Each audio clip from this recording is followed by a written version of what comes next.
चलो देखो question number 20 तक हो गया था 7.5 ना। क्वेश्चन नंबर 21 करना है विकास। देखो क्वेश्चन नंबर 21 कर रहा है इंटीग्रेशन 1/e⁻x माइनस और डी। ये वाला सरल है, आसान है। आसान इसलिए हो गया क्योंकि इसमें संकेत दे दिया है। संकेत में दिया है कि e⁻x को t मान लो, तो माना e⁻x बराबर क्या e⁻x को क्या मान लिए t। e⁻x का अवकलन e⁻x फिर x का dx बराबर क्या dt। तो dx बराबर हम लिख देंगे dt बटे e⁻ क्या रखो। इंटीग्रेशन ऐसे रहेगा 1/e⁻x को आपने t माना है t माइनस 1 और dt बटे e⁻x को क्या माना है t। क्योंकि यहाँ dt के t के सापेक्ष अवकलन कर रहे हो t की ना, यहाँ dt e⁻x को हम t मान लेंगे। तो 1/e−1 into dt बटे t e⁻x को क्या लिख देंगे t। अब किससे आंशिक भिन्न से, किससे आंशिक भिन्न से, भिन्न से।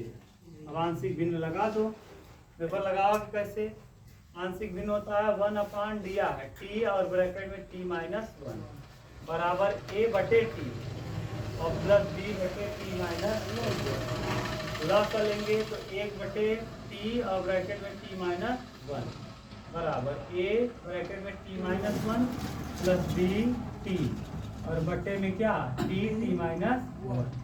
ये कट जाएगा, ऊपर बचेगा 1 का गुणा t में करेंगे a t minus a plus b t।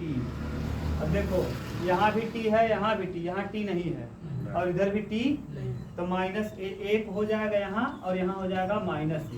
तो a का वैल्यू मिल गया कितना माइनस a। अब बताओ a t के बगल में यहाँ a है, यहाँ t के बगल में b है, तो a प्लस b और इधर t है, ये नहीं है, क्या हो जाएगा a प्लस b बराबर 0 और a का वैल्यू माइनस 1 है, तो b का वैल्यू क्या आ जाएगा माइनस 1 उस तरफ जाएगा 1 हो जाएगा। a और b पता चल गया, यहाँ रख दो। अब जब यहाँ रखेंगे a मतलब कितना माइनस 1 बटे t dt ना, और b का वैल्यू प्लस 1, तो प्लस 1 बटे क्या t माइनस 1 dt। अब जानते ही हो आप 1 बटे t का समाकलन क्या होता है log t, तो माइनस log t और प्लस log t माइनस 1 और t माइनस 1 और प्लस क्या c। ये m है और ये क्या है n, log m माइनस कितना माइनस log m बटे n हो जाएगा, तो log m की जगह हो जाएगा t माइनस 1 और बटे n मतलब बटे t और प्लस क्या c। और t का वैल्यू बताओ क्या होगा e⁻x माइनस 1 बटे e⁻x और प्लस का c। यही आ जाएगा क्या, उतार लो। देखो कहीं प्रॉब्लम हो तो बोलो।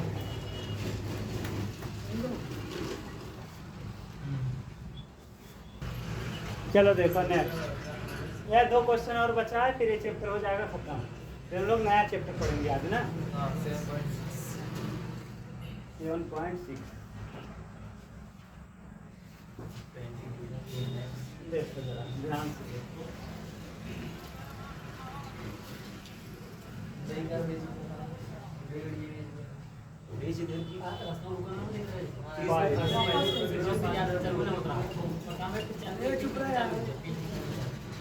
बाईस नंबर देखो इंटीग्रेशन x बटे x माइनस 1 और x माइनस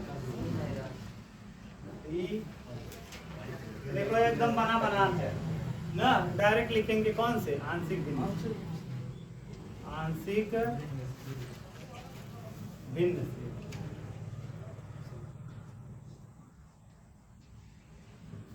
आंशिक भिन्न लगाओ, आंशिक भिन्न x बटे x माइनस 1 और x माइनस 2 बराबर a बटे x माइनस 1 प्लस b बटे x माइनस 2 x बटे x माइनस 1 x माइनस 2 बराबर a x minus 2 plus plus b x minus one पूरे के बटे एक्स माइनस वन और एक्स माइनस टू। सही है, x minus two x minus one x minus two x minus two. X बराबर a x नहीं रहने दो, ऐसे रखो a x minus two plus b x minus one. ऐसा मैंने क्यों किया, इस बार गुणा क्यों नहीं किया, डायरेक्ट पुट करो। एक्स बराबर एक और एक्स बराबर एक और दो रखने पर मैंने ये वाला तरीका बताया था ना। हाँ, इसमें आराम से हो जाएगा। एक कामा दो रखने, जब पहली बार एक रखेंगे तो एक्स की जगह यहाँ एक हो जाएगा, यहाँ एक रखेंगे तो ए वन माइनस टू और यहाँ एक रखेंगे तो एक में से एक जाएगा जीरो। तो ए बराबर वन बराबर आ जाएगा माइनस ए, तो ए बराबर हो जाएगा माइनस वन। सही है ना, देख लो विकास, सही है। और ऐसे अब क्या रखेंगे, दो, तो एक्स की जगह रखेंगे दो बराबर दो में से दो घटाएंगे जीरो, तो बी यहाँ हो जाएगा और दो माइनस एक, दो में से एक जाएगा एक, तो यहाँ हो जाएगा दो, बी बराबर दो। बी का वैल्यू कितना आ गया, दो। अब यहाँ रख देंगे, यहाँ क्या करेंगे, ए का वैल्यू माइनस वन, तो minus one upon x minus one D x, और बी का वैल्यू प्लस टू आया, तो यहाँ हो जाएगा one upon x minus to D x. सही है, देख लो विकास, सही है। अब लगा दो, ये लाग हो जाएगा, यहाँ लग जाएगा minus log x minus one और यहाँ plus two log x minus two plus का सी।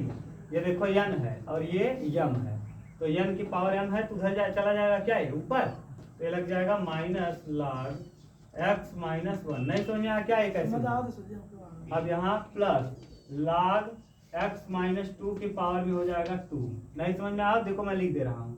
अगर एन लॉग एम होता है ना, एन लॉग एम, तो ये लॉग एम की पावर चला जाता है कौन, एम ना। तो पहले दो था, दो कहाँ चला गया, पावर में। देखो जैसे एन था, एन चला गया पावर में, ऐसे दो है, दो चला जाएगा पावर।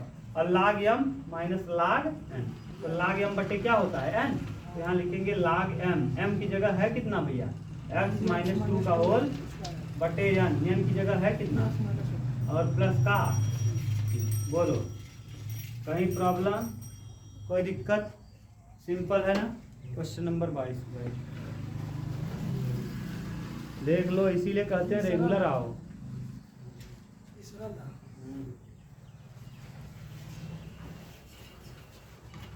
एक और बता दें, हो जाए खत्म, फिर आपको खंडशः समाकलन कराएं। चलो देखो नेक्स्ट, अब 22 के बाद 23 नंबर, और ये 23 नंबर के बाद आपका चैप्टर हो जाएगा फिनिश। और उसके बाद हम लोग पढ़ेंगे खंडशः समाकलन। कौन सा समाकलन, खंडशः समाकलन। और खंडशः समाकलन अच्छा है, बहुत मजा आएगा पढ़ने में, है ना। 23 नंबर इंटीग्रेशन 1 अपान एक्स और ब्रैकेट में एक्स स्क्वायर प्लस 1 और डी। अच्छा बताओ विकास, कहाँ लग गया वर्ग, कहाँ लगा है, ब्रैकेट के बाहर के अंदर, हाँ। अब इसका तरीका विकास को बहुत अच्छे से पता है। आंशिक भिन्न से, इससे आंशिक भिन्न से, आंशिक भिन्न जानते ही हो आप लोग, ए बटे 1 अपान एक्स और x square minus x square plus a बटे एक्स धन बी एक्स प्लस सी बटे सही है, 1 बटे एक्स ब्रैकेट में हो जाएगा एक्स स्क्वायर प्लस।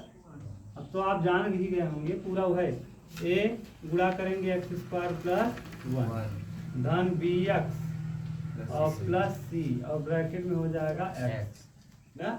और बटे में हाँ कोष्टक लगा दें, ऐसे लगा दें तो गड़बड़ा जाएगा ना, ये पूरा गुणा करना है इसको, ठीक। और एक्स ब्रैकेट में एक्स स्क्वायर प्लस कितना 1, ये इससे सही है।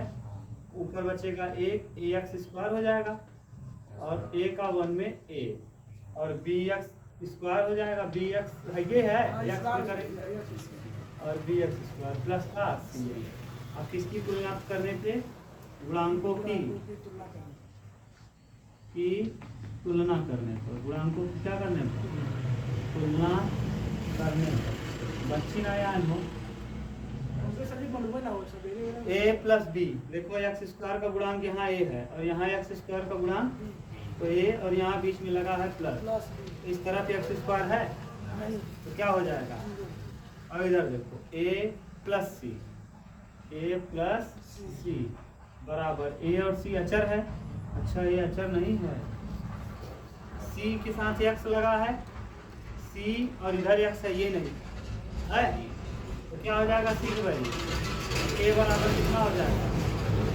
a बराबर हो जाएगा 1, क्योंकि अचर कौन है? a और इधर अचर कौन है? 1, तो a का वैल्यू 1। तो 1 अगर यहाँ रखेंगे तो b का वैल्यू क्या आ जाएगा? बताओ 0। b बराबर हो जाएगा -1। सही है, रख दो यहाँ रखेंगे a बटे x। a मतलब कितना आया है? 1, तो 1 बटे dx प्लस इंटीग्रेशन फिर क्या है? bx। b माने b का वैल्यू -1 x और प्लस c का वैल्यू 0 और बटे x स्क्वायर प्लस क्या 1 और d 1 बटे x ऐसे ही रहेगा dx और ये माइनस बाहर आ जाएगा -x बटे x स्क्वायर प्लस 1। किसकी कमी दिख रही है? अगर हम इसका अवकलन करें, देखो इधर यार, अगर हम इसका अवकलन करें तो क्या आएगा? 2x। तो ऊपर 2 नहीं है, अपने मन से 2 से गुणा, अपने मन से 2 से, तो 1/x dx 2 से गुणा और 2 से क्या करेंगे?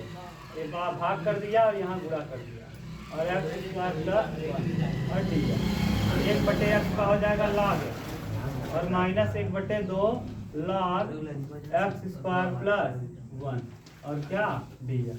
यही दे रहा होगा आंसर और प्लस एक उतार ला। अब अगला हेडिंग डाला खंडशः समाकलन। बस खत्म हुई।